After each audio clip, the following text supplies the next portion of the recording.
Hi friends, welcome to Tamil பசங்க. நாங்கள் இன்றைக்கி நம்ம என்ன பார்க்க போகிறோம்னு பார்த்தீங்கன்னா, ஜெயலலிதாவை திருமணம் செய்வதாக கூறி ஏமாற்றியதாக ஒரு அதிர்ச்சி தகவல் நமக்கு கிடச்சிருக்கு.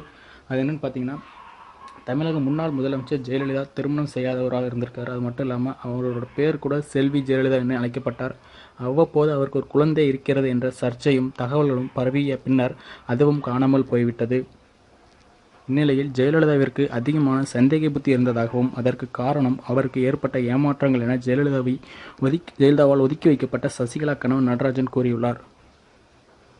தொடர்ந்து உடல்நிலை சரியில்லாத நடராஜ் தனது உடல்நிலையை தேற்றிக்கொண்டு மீண்டும் ஊடகங்களுக்கு பேட்டியளிக்க ஆரம்பித்து விட்டார். சமீபத்தில் தமிழ் உள்ளிட்ட தேசிய ஊடகங்களில் பேட்டியளித்த நடராஜன் ஜெயலலிதா இல்லாத தைரியத்தில் அவரை பற்றி விமர்சித்துள்ளார். ஜெயலலிதாவிற்கு சந்தேக புத்தி அதிகமாக இருந்ததாகவும் ஜெயலலிதாவை ஒருவர் திருமணம் செய்து கொள்வதாக சொல்லி ஏமாற்றியதாகவும் அவர் தெரிவித்துள்ளார். அது மட்டும் இல்லாமல் தனது அண்ணனும் அண்ணியும் தன்னை ஏமாற்றியதாக ஜெயலலிதாவை கூறியதாகவும் அவர் தெரிவித்துள்ளார். இப்படி பல பேரால் ஏமாற்றப்பட்ட ஜெயலலிதாவிற்கு சந்தேக புத்தி அதிகமாகிவிட்டது என நடராஜன் தெரிவித்துள்ளார். இதுபோன்ற பல்வேறு சந்தேகம் மற்றும்